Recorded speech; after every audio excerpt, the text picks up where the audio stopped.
Bismillahirrahmanirrahim. Assalamualaikum warahmatullahi wabarakatuh. Alhamdulillahilladzi arsala rasulahu bil huda wa dinil haqq liyuzhirahu 'alad dini kullihi walau karihal kafirun.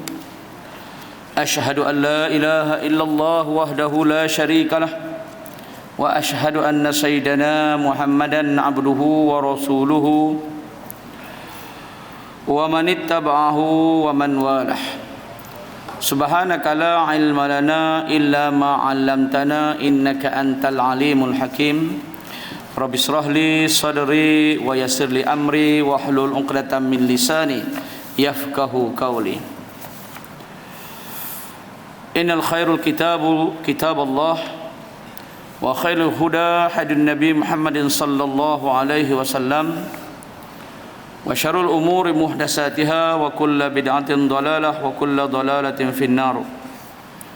Atau kama qala Rasulullah sadaqallah wa sadaqa Rasulullah sallallahu alaihi wasallam.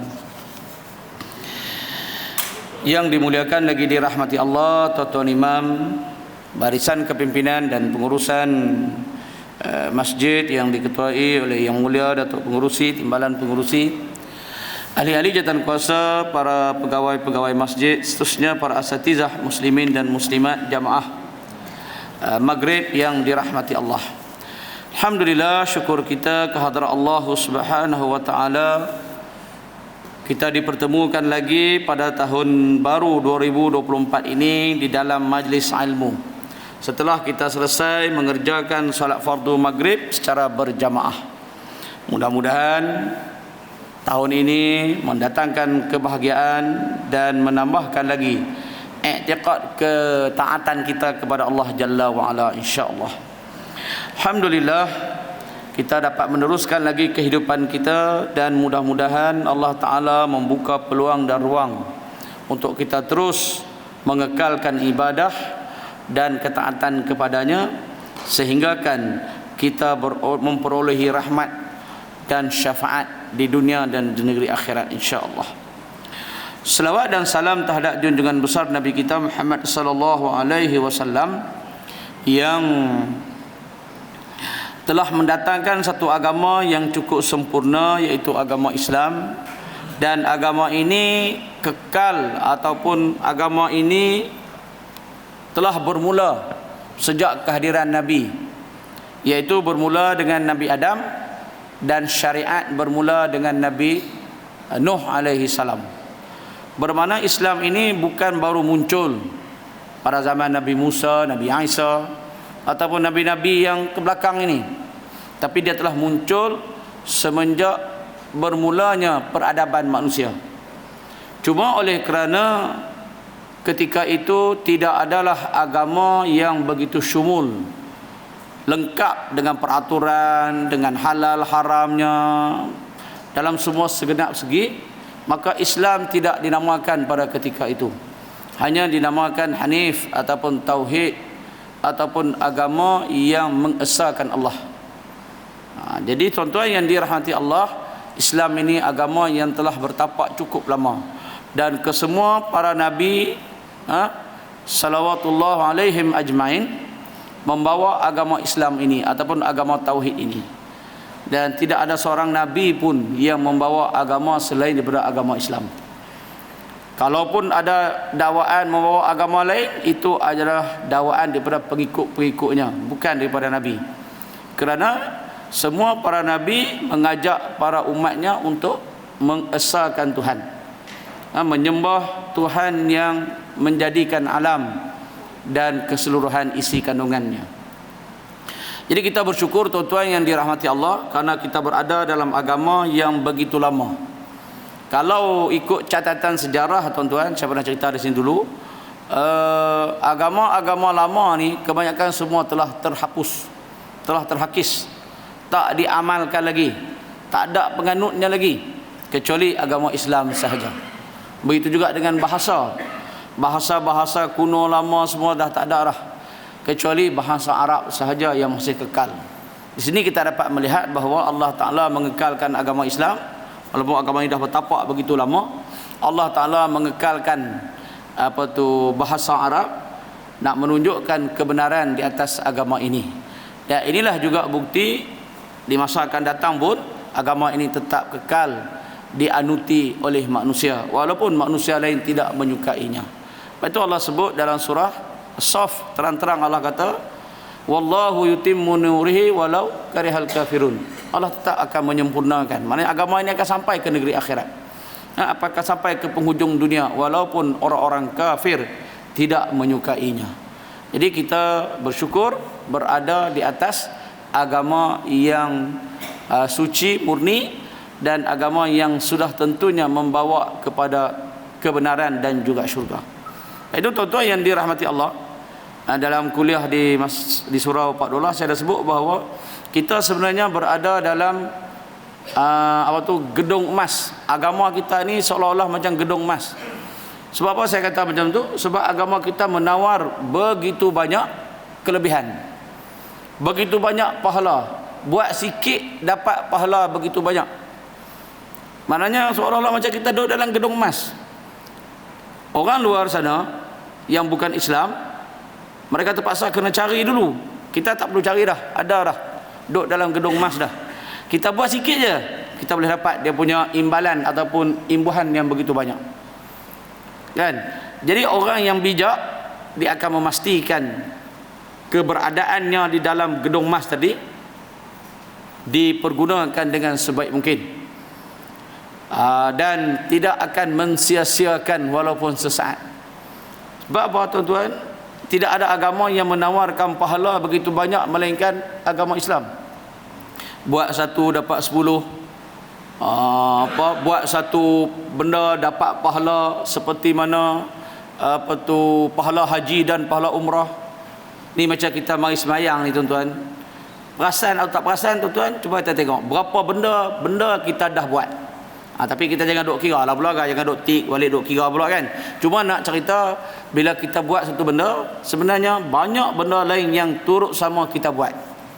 Kita ambil contoh, kita nak mari ke masjid. Kita mari ke masjid je, orang yang sembahyang berjemaah sudah semestinya sembahyang di awal waktu. Tak ada orang sembahyang maghrib pukul 8.30 baru sembahyang maghrib. Sebab apa? Saja lambat-lambat, mesti di awal waktu. Sedangkan kata Nabi, ma ayyul afdalu ma yu'amalu afdal, apakah amalan yang lebih utama? As-salat li waqtiha, solat pada awal waktu. Itu kita buat dah.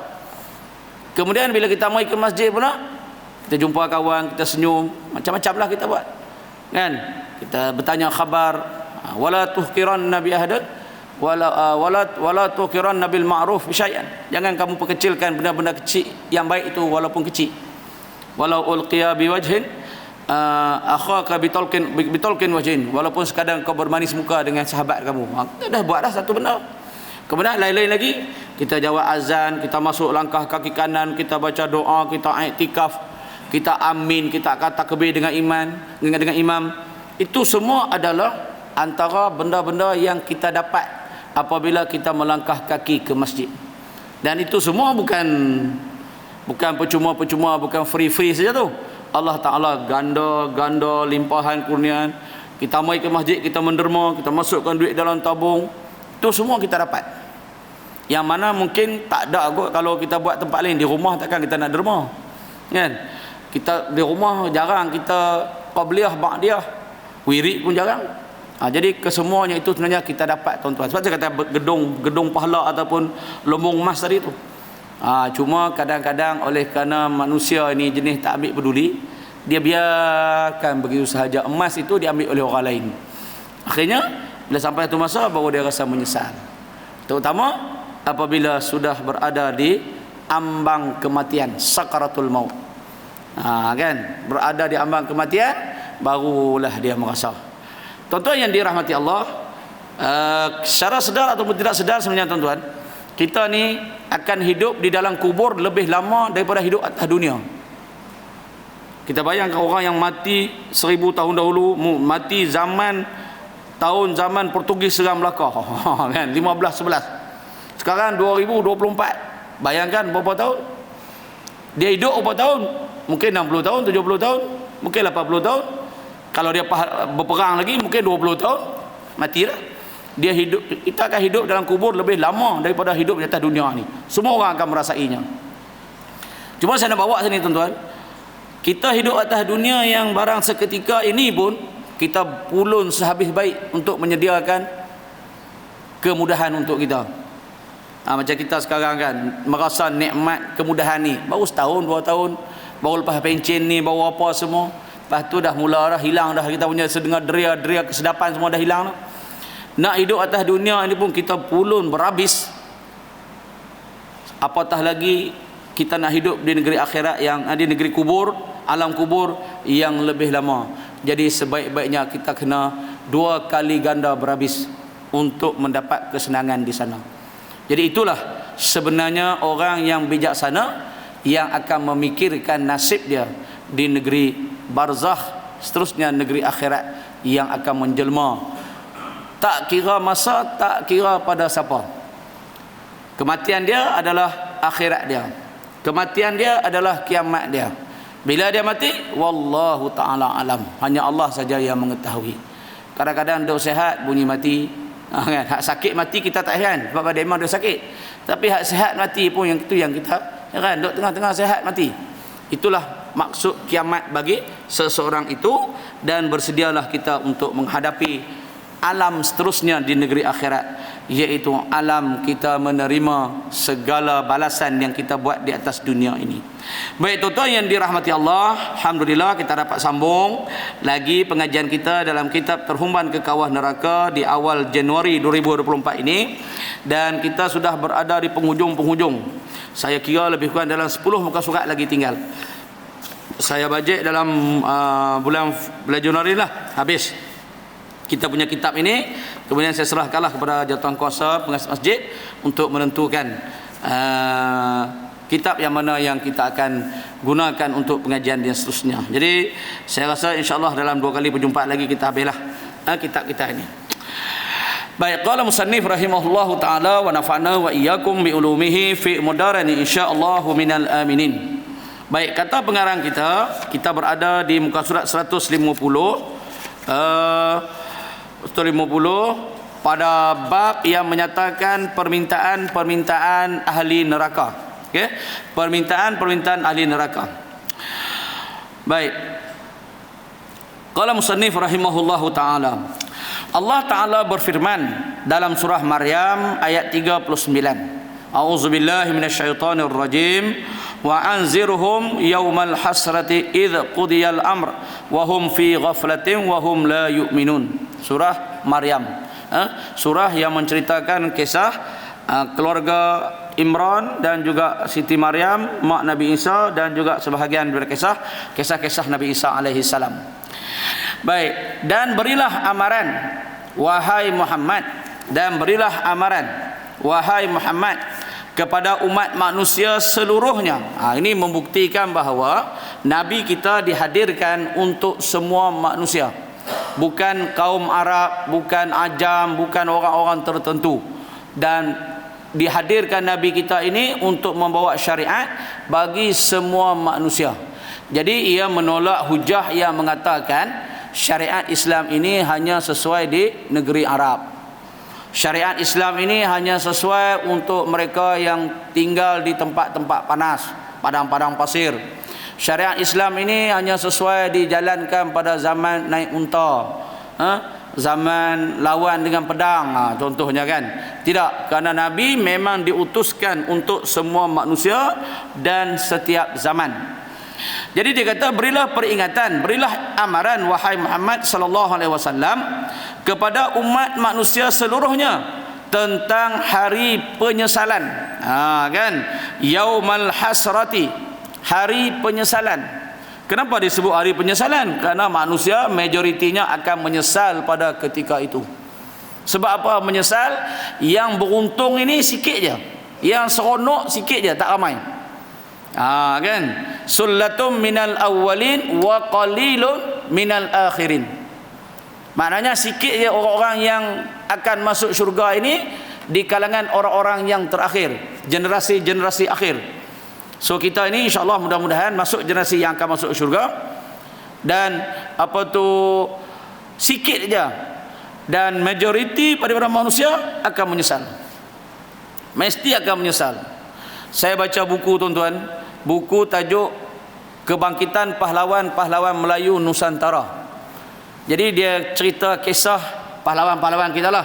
Mak Kilaunya, macam kita di Perak, Datuk Sagor, Datuk Maharaja Lela kan. Yang saya nak bawa perhatian untuk kita semua dalam peperangan ni larut antara Jihin dengan Haisan. Buku tu ada saya order dari internet. Jihin dengan Haisan. Perang larut pertama, kedua, ketiga, keempat. Yang saya nak buat cerita ni perang larut keempat. Perang larut keempat ni tuan-tuan, puak Jihin dengan Haisan telah mengupah 600 pahlawan Melayu. Kan? Saya baca tu, saya kata 600 dia sebut pahlawan. Puak Jihin dan Haisan telah mengupah, mula Jihin dia upah 400 pahlawan Melayu. Dia ambil daripada Kedah, sebahagian daripada Perak dan Pulau Pinang. Kemudian Puak Haisan tak puas hati, dia pun upah juga pahlawan Melayu. Jadi dalam peperangan itu, peperangan larut yang keempat itu, ramai yang terkorban dalam peperangan tersebut adalah terdiri daripada orang-orang Melayu yang diupah oleh puak masing-masing. Ni tuan-tuan tu kita bayangkan tengok kan. Berperang, diupah, kemudian mati.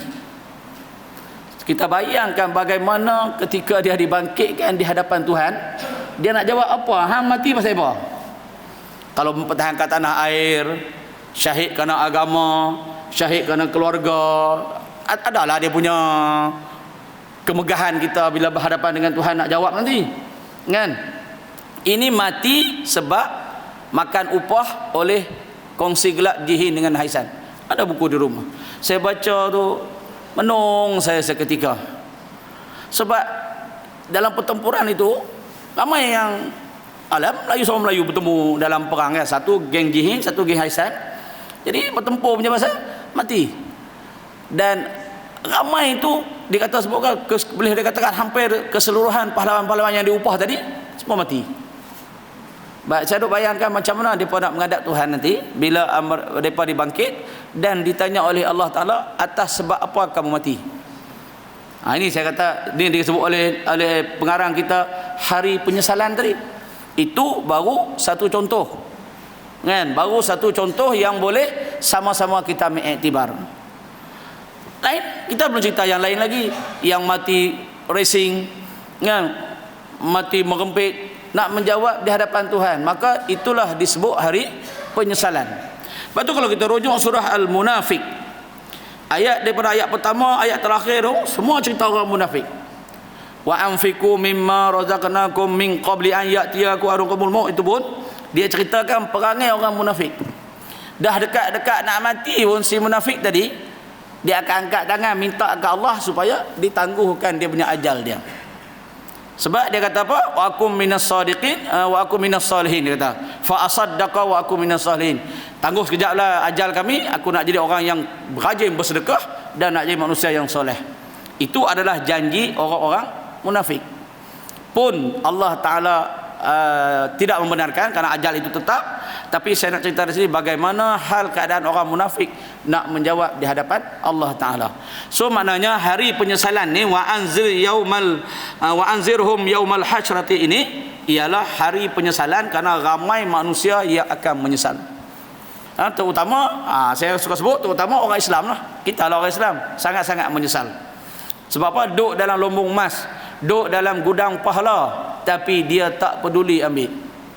Dia tak peduli langsung. Allah Ta'ala bagi solat berjemaah ni 27 darjat, tak pernah dia terfikir nak merebut tu.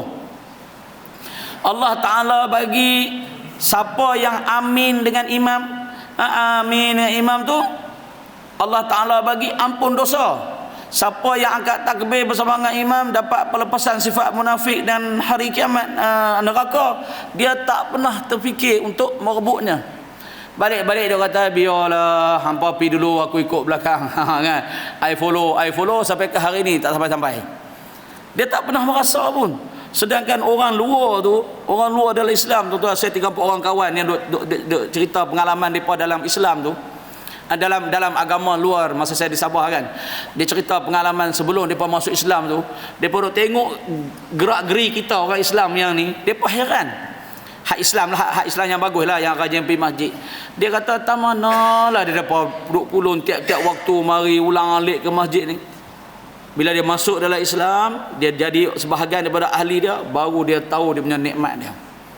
Sebab tu saya kata tuan-tuan, kita ni tak merasa syahadah itu, mengucap syahadah boleh menangis. Kawan-kawan saya yang saya di Sabah dulu, bila dia mengucap syahadah, dia menangis. Saya kadang-kadang fikir, tak mana syahadah tu boleh teriak, boleh menangis.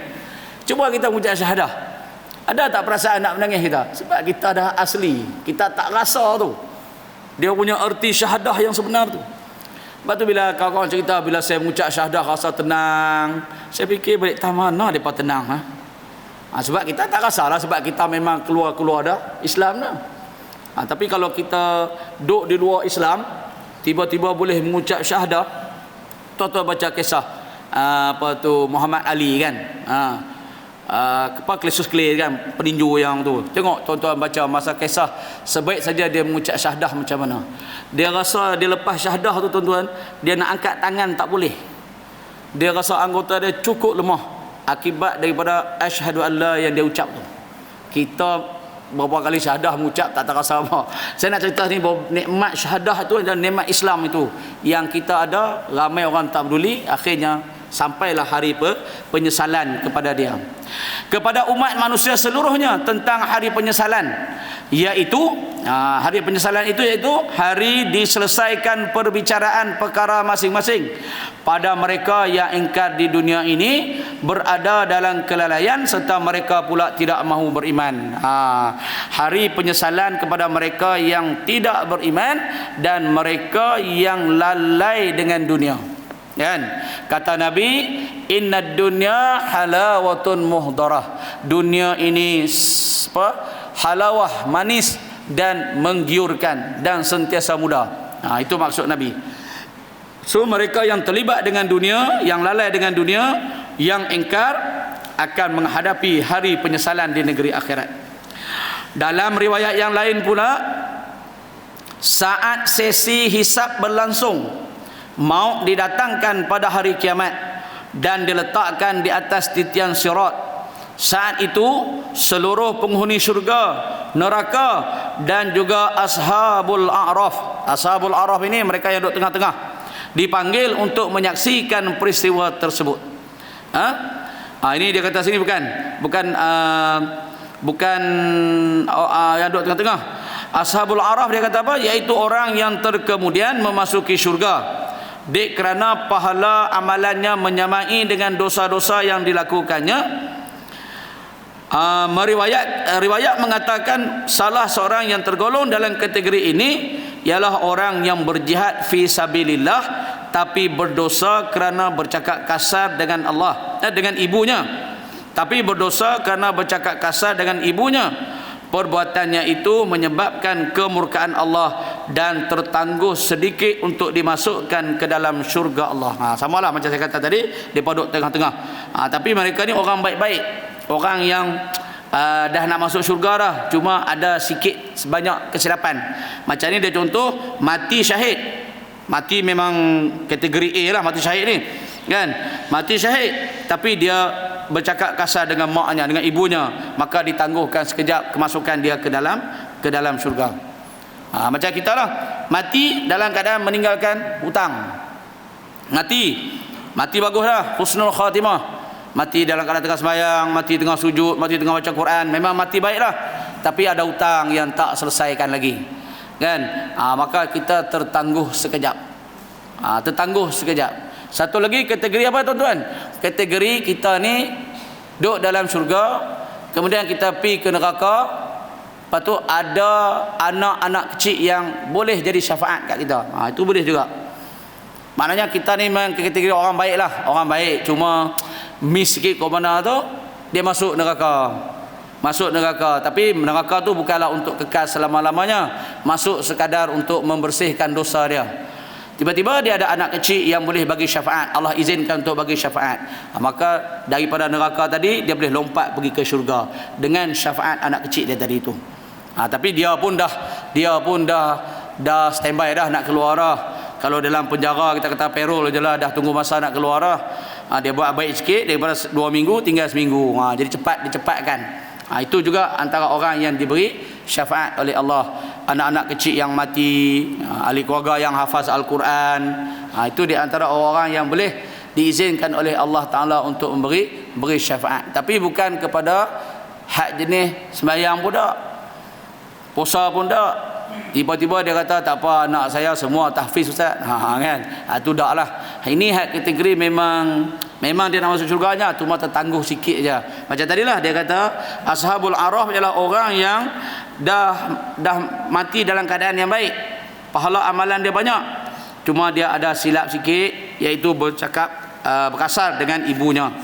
Jadi tuan-tuan yang dirahmati Allah, bercakap kasar dengan mak atau menderhaka kepada ibu bapa boleh menyebabkan tertangguhnya kebaikan kita. Apalagi utang boleh menyebabkan tertangguhnya kebaikan kita. Apalagi tuan-tuan yang boleh tertangguh kebaikan kita, tak bayar zakat fitrah. Tak bayar zakat fitrah boleh tertangguh kebaikan kita. Puasa cantik dah, memang grade A punya puasa, pahala penuh je, tapi fitrah tak bayar. Bukan dia lupa, dia sengaja tak bayar. Maka mu'allakum bainas samawati wal ar, akan tergantung di antara langit dan bumi. Boleh juga menyebabkan tertangguh kebaikan kita. Jadi orang kita yang buat baik ini kena standby selalulah. Jangan kita ketepikan isu-isu atau perkara-perkara yang kecil yang boleh menyebabkan kebaikan kita tertangguh. Sebab kita ni kadang-kadang tuan-tuan, bila kita dah baik, kita merasa dah sempurna dah. Tu kadang-kadang syaitan dia tak boleh kacau kita dalam bentuk menghalang kita mari ke masjid, mari dengan kuliah. Dia kacau kita dalam bentuk riak, ujub, sum'ah. Dia kacau dalam bentuk tu pula. Kita bila kita berjalan kita lalu nak pergi ke masjid depan orang, kita rasa kita lah yang terbaik, kan? Tambah-tambah tengok depa duduk kedai kopi lagilah kita kata hampa ni nak jadi apa ni. Dia mau ikut tu pula. Dia tahu dah, dia tak boleh kacau kita. Dia tak boleh kacau kita. Dia larang macam mana pun kita tetap ke masjid. Maka dia batalkan kita punya amalan dalam bentuk macam tu juga. Macam juga dengan sedekah, dia tak boleh halang kita sedekah, tapi dia halang kita, dia kacau kita punya pahala dengan cara dia biarkan kita riak, kita sum'ah, kita menunjuk-nunjuk, kita mengungkit-ungkit. Dia punya teknik dia mengganggu kita berbagai-bagai jenis. Dia tak boleh kita, dia bagi kat bini kita. Dia tak boleh kat bini kita, dia bagi anak kita, cucu kita. Akhirnya kita pun ngalah. Tak apalah, malam ni tak pergi masjid lah, cucu pula buat hal. Best. Itu dia punya teknik. Ada dalam kitab Talbisul Iblis. Saya rasa di masjid kita ni pun ada ustaz yang mengajar kitab Talbisul Iblis, Ibnu Jauzi. Baik, tuan-tuan yang dirahmati Allah, apabila diletakkan maut yang diserupakan bentuk seperti seekor kibas itu di atas titian sirat, maka penduduk syurga melihatnya dengan penuh cemas kerana mereka khawatir dan takut akan dikeluarkan dari syurga. Geng-geng syurga tadi risau, takut kena panggil keluar. Mereka saling bertanya, apakah mereka akan dikeluarkan dari syurga Allah? Takut akan kehilangan nikmat dan anugerah daripada Allah itu. Nikmat syurga ni tuan-tuan, ma'ainun nazarat, mata tak pernah melihat, wala uzunun sami'at, tidak pernah telinga mendengar dia punya nikmat itu. Ma fi qalbin batara, daripada hati tak pernah terlintas. Tu nikmat syurga. Maknanya apa saja yang kita tengok nikmat atas dunia ni, yang kita dengar cerita nikmat dunia ni, yang hati kita terlintas, bukan lagi syurga. Nak cerita dahsyatnya syurga, hebatnya syurga kalau kita masuk. Orang duduk alam syurga ni pula Allah bagi pelbagai kategori. Ada yang boleh masuk syurga, masuk syurga biasa, ada yang pergi peringkat atas, ada dalam syurga itu Allah bagi pula rumah. Ni insyaAllah tuan-tuan, kita harap-haraplah doa-doa pada Allah. Orang yang rajin berulang alik ke masjid ini antara orang yang akan diberi rumah di dalam syurga. Kalau orang perempuan Allah bagi rumah dalam syurga sekiranya sikap dia seperti mana Asyah bini Fir'aun. Tuan-tuan baca dalam surah Al-Haqqah ada diceritakan bagaimana sikap Asyah bini Fir'aun, Asyah bin Muzahim, sehingga Allah kata apa? Rabbib nili baitan Rabbibli indaka baitan fil jannah wa najini min fir'aun wa amalihi wa najini minal qaumiz zalimin. Ya Allah, binakanlah aku satu rumah di dalam syurga. Ini khusus yang Allah bagi kepada Asyah binti Muzahim, isteri Fir'aun. Kita boleh bayangkan tuan-tuan bagaimana nak dapat rumah itu. Kalau kategori muslimat, maknanya dia memang antara orang yang paling sabar ditimpa ujian, orang yang paling hebat, orang yang paling tunduk patuh, sebab bini Fir'aun, kan? Bukan bini sebarangan orang, bini Fir'aun. Tapi Allah bagi dia satu nikmat yang besar untuk muslimat lah, iaitu rumah di dalam syurga, ataupun dalam riwayat tengah terjemahan dia panggil tempat persinggahan. Tapi untuk kita muslimin, orang yang berulang alik ke masjid, man ada aw ra'a bunyalahu baitan fil jannah, barang siapa yang berulang alik ke masjid akan dibina rumah di dalam syurga, tempat persinggahan di dalam syurga. Bukan kata orang perempuan tak dapat, tapi kerana orang perempuan ini tidak wajib datang ke masjid, tidak dituntut macam kita, macam orang lelaki, maka Allah sediakan ruang yang lain untuk dapat rumah tu, dapat persinggahan tu, iaitu seperti mana Asyah bini Fir'aun. Untuk orang lelaki ulang alik ke masjid, ya insya-Allah ada persinggahan di dalam syurga. Jangan tuan-tuan kata tak apa ustaz, boleh syurga pun okey dah tu, kan. Dia bukan macam kita duk bayangkan. Kita kena bayangkan mungkin rumah itu, persinggahan itu mungkin kemuliaan, mungkin darjat yang Allah bagi, mungkin penghormatan, macam-macam lah, kan. Kita terjemah mungkin dengan keadaan rumah, dengan keadaan persinggahan, tapi mungkin ada benda yang lebih besar yang Allah bagi kepada orang yang berulang alik ke masjid ini. Ini di antara benda yang mesti kita ambil semasa kita di atas dunia ini. Waktu kita tuan-tuan, tiap-tiap waktu seboleh-bolehnya lah, janganlah kita semayang kat rumah, kecuali kalau kita terpaksa. Dan kalau saya sebut tuan-tuan, kalau kita rujuk kepada hadis Nabi ni agak mengerikan, kan, iaitu man sami'an nida walam yahduru la salata lahu illa bi uzrin. Barang siapa yang mendengar azan kemudian tak datang, tidak ada solat baginya, tak berpahala solat baginya kecuali dengan uzur.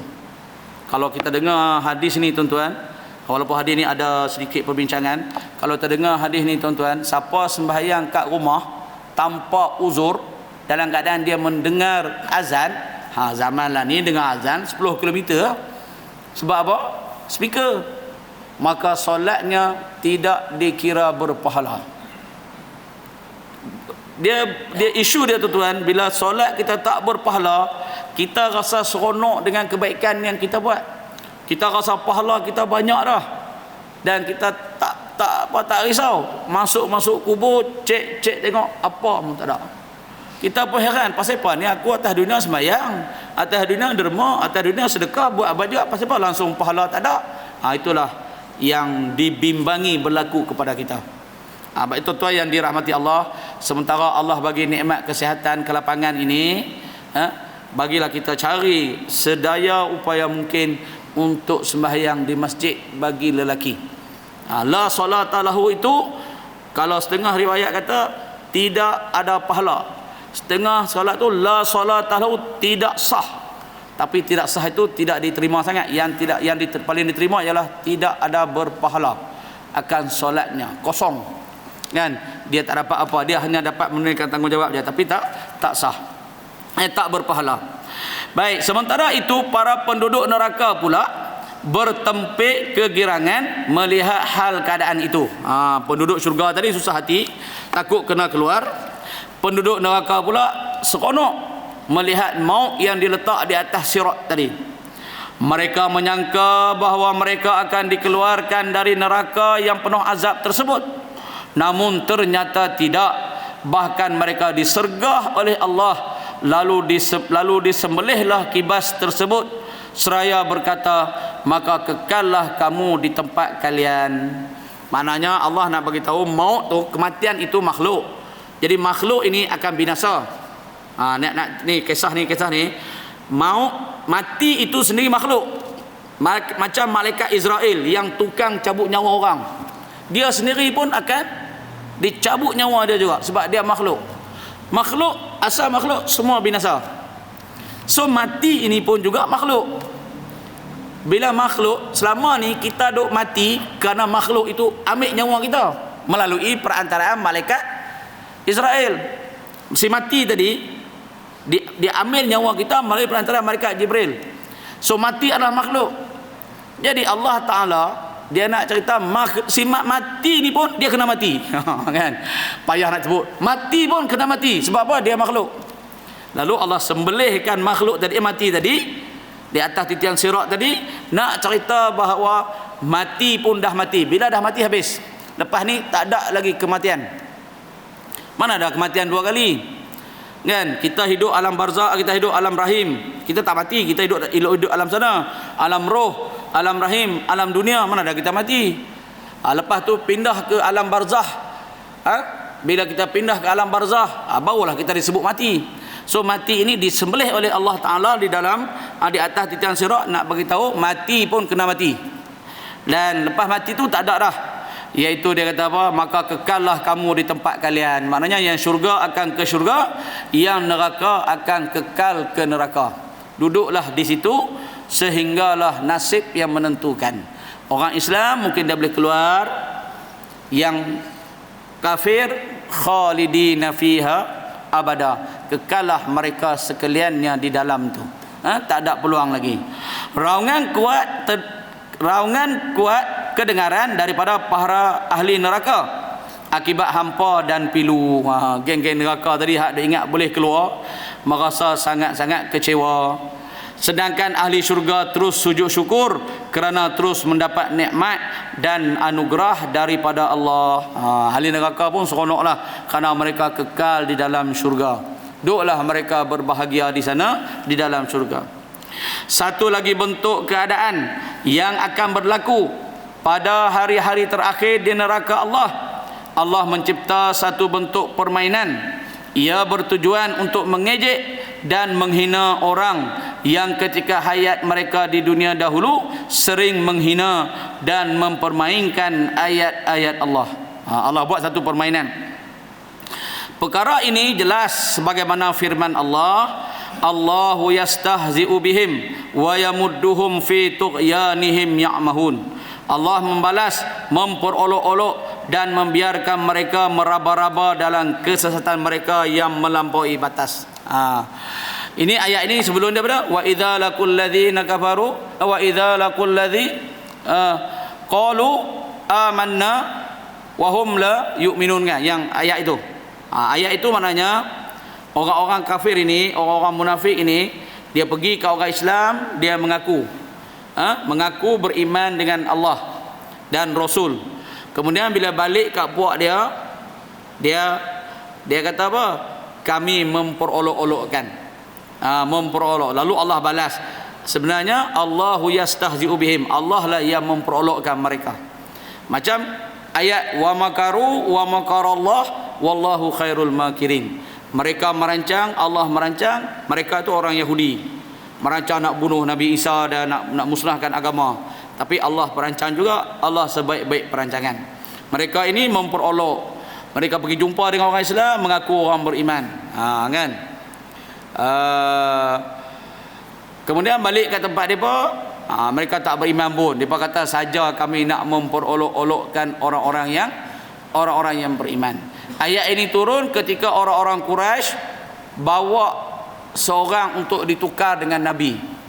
Nak tukar dengan Nabi, nak sudah bagi Nabi kat depa, kat Abu Talib, tukar Nabi ke bagi depa, depa serahkan nama Juwairiyah, nama dia lelaki tu Juwairiyah, serah kat depa untuk dijaga bagi kat Nabi. Lepas tu dianggap kalau Nabi mati, agama Islam akan berkubur. Dia macam tu, dia memperolok-olokkan. Lalu dia kata apa? Allah membalas memperolok-olok dan membiarkan mereka meraba-raba dalam kesesatan mereka yang melampaui batas. Sesiapa yang suka mengejek di atas dunia, yakni mengejek ayat-ayat Allah. Ayat-ayat ini tuan-tuan bukan ayat Al-Quran. Tuan-tuan, ayat-ayat ini bukan ayat Al-Quran. Ada juga tafsiran mengatakan ayat Al-Quran. Ayat-ayat ini ialah tanda-tanda kebesaran Allah yang Allah pertontonkan di atas dunia ini. Kan ada setengah manusia bila Allah pertontonkan kehebatan dia mengejek.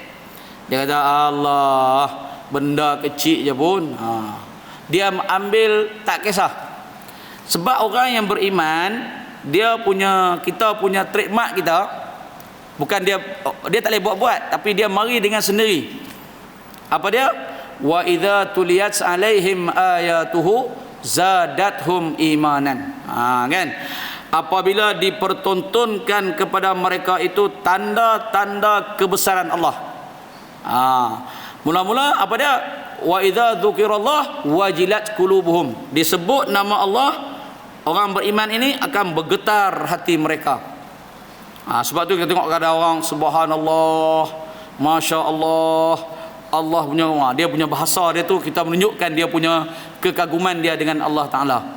Benar dipertontonkan ayat-ayat kebesaran-kebesaran Allah, wajilat qulubuhum, dan mereka, hati mereka akan bertambah bergetar, mereka akan bertambah keimanan. Itu trademark orang beriman. So kita kena ada macam tu tuan-tuan. Mungkin kita boleh biasakan diri kita, apa-apa saja kita kaitkan dengan kekuasaan Allah, apa-apa saja kita kaitkan. Sebab sahabat-sahabat Nabi ya ridwanullah alaihim, mereka selalu mengaitkan apa-apa saja kebesaran dengan Allah. Dan orang beriman ini dia punya trademark dia yang tu. So ada orang yang dia tidak macam tu, dia mempermainkan kejadian apa pun yang berlaku, dia tak pernah pun nak kaitkan dengan kebesaran Allah Ta'ala. Dia bagilah sebab akibat gravity, sains dan sebagainya lah. Mereka ini kategori orang yang mempermain-mainkan ayat Allah. Ini Allah punya balasan di atas permainan mereka di atas dunia ni, tipu daya mereka itu di negeri akhirat. Lepas tu dia kata apa? Bagaimanakah ejekan yang diberikan oleh Allah terhadap para penduduk neraka? Tengok macam mana Allah bagi ejekan kepada penduduk neraka yang mengejek-ngejek agama ketika berada di dunia dulu. Baik, pada hari kiamat dikatakan kepada ahli neraka bahawa mereka dibenarkan keluar dari neraka. Allah kata okey, kamu boleh keluar. Pintu neraka terbuka luas buat mereka. Apabila pintu neraka dibuka, para penghuni neraka bertempiaran lari menuju ke pintu neraka. Akan tetapi sebaik-baik sahaja sampai di hadapan pintu neraka, pintu tersebut kembali tertutup. Kan? Macam betul-betul nak berkena. Kan? Pintu neraka tutup balik. Tuan-tuan ingat kisah ni? Tuan-tuan ingat pada apa? Bagaimana ketika tentera Salib menguasai Baitul Maqdis, dan ada riwayat kata ketika tentera Salib menguasai Andalusia, Spanyol, dia buat satu pengumuman, mana-mana orang Islam yang nak keluar, kami sediakan kapal untuk berlayar. Itu ada kisah sejarah lah. Okey, kami sediakan kapal untuk keluar daripada negeri Spanyol ini. Jadi ramai orang Islam yang duduk dalam kota itu, pakat-pakatlah pikul barang seorang sikit, keluarlah pergi ke kapal. Sampai ke tengah-tengah laut, kapal itu dibakar. Nampak orang-orang tentera-tentera Salib mempermainkan orang-orang Islam. Kalau tuan-tuan baca autobiografi Tuan Guru Saleh Sulong, dia ni hidup sezaman dengan Syekh Abdul Samad Al-Falimbani. Ini buku tu saya dah baca. Buku tu saya ambil daripada orang Patani, saya baca. Tuan Guru Saleh Sulong nama dia. Dia di antara pejuang yang menentang Siam lah. Siam di selatan Patani. Jadi Siam tak boleh nak buat apa dekat dia. Sebab dia selain ada karamah, banyak dia punya bantuan-bantuan Allah Ta'ala bantu dia, jadi Siam susah hati. Akhirnya macam biasalah, Siam menawarkan tawaran istimewa untuk dia. Dia kata boleh, tapi dengan syarat jangan ganggu selatan Patani apa semua. Setuju. Bila setuju, keluar-keluar, mereka tangkap dia, bubuh atas kapal, atas perahu, ikat dengan guni. Ada buku dia di rumah saya tu. Dia ikat dengan guni, kemudian mereka tolak kapal itu pergi ke tengah laut. Kemudian kapal itu mereka tembak sehingga bocor, dan guni itu tenggelam masuk tu mati. Nak cerita mereka mempermain-mainkan Tuan Guru. Ni mempermainkan. Hak tadi yang saya cerita yang pasal Andalus tadi pun sama juga, keluar habis semua kena. Di dalam neraka, ni Allah buat balik, buka pintu, pakat terpa api sampai dekat itu, Allah tutup pintu. Kan? Para ahli syurga yang melihat kejadian tersebut tertawa melihat gelagat mereka. Geng-geng syurga tadi tertawa melihat gelagat mereka. Kenapa mereka diperlakukan demikian? Kerana ketelanjuran mereka menghina, mengejek serta merendah-rendahkan ayat-ayat Allah semasa hidup di dunia. Kan? Itulah ketika mereka di atas dunia, mereka mengejek ayat Allah, menghina orang Islam. Di akhirat mereka kena pula seperti mana mereka buat di atas dunia dulu.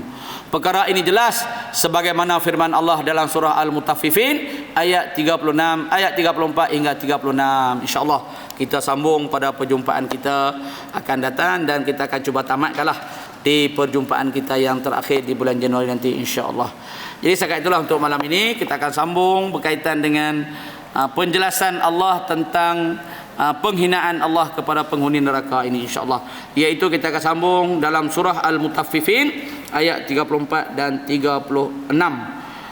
Di perjumpaan kita akan datang, insyaAllah. Wallahu ta'ala alam. Mudah-mudahan Allah berkati pertemuan kita, dan Allah berikan ilmu, kesedaran dan perasaan takutkan kepada neraka Allah, sehingga kita dirahmati di atas dunia dan diberi keampunan di negeri akhirat kelak, insyaAllah. Minta maaf segala kekurangan dan kesilapan. A'udzubillahi minasyaitonirrajim. Bismillahirrahmanirrahim. Alhamdulillahirabbil alamin. Wassalatu wassalamu ala asyrafil anbiya'i wal mursalin wa ala alihi wa sahbihi ajma'in. Allahumma ighfir lana dhunubana wa liwalidina warhamhum kama rabbawna shighara wal jami'il muslimina wal muslimat wal mu'minina wal mu'minati bi rahmatika ya arhamar rahimin. Allahumma iftah alaina futuhal arifin warzuqna fahman nabiyyin wa hifzal mursalin wa imanal muttaqin wa ilhamal malaikatal muqarrabin. Zidna ilma warzuqna fahma bi rahmatika ya arhamar rahimin. اللهم انصر إخواننا في فلسطين خصوصا من ولاية الغزة، وانصر من نصر الدين من اليهود والنصارى أعداءك أعداء الدين. اللهم انصر إخواننا من المسلمين والمجاهدين المستضعفين المظلومين في كل مكان وفي كل زمان، وعلى بلدان المسلمين أمة وعلى بلادنا خاصة يا رب العالمين. اللهم اجعل جمعنا هذا جمعا مرحوما وتفرقنا من بعده تفرقا معصوما. ربنا آتنا في الدنيا حسنة وفي الآخرة حسنة وقنا عذاب النار. صلى الله على سيدنا محمد وعلى آله وصحبه وبارك وسلم. والحمد لله رب العالمين. Kita tutup dengan tasbih kifarah dan suratul Asr. Bismillahirrahmanirrahim. Subhanakallahumma wa bihamdika asyhadu an la ilaha illa anta astaghfiruka wa atubu ilaik. Bismillahirrahmanirrahim. Wal 'asri innal insana lafi khusr illa alladhina amanu wa 'amilus solihat wa tawassaw bil haqqi wa tawassaw bis sabr. Billahi taufiq hidayah. Assalamualaikum warahmatullahi wabarakatuh. Wallahu ta'ala. Bismillahirrahmanirrahim.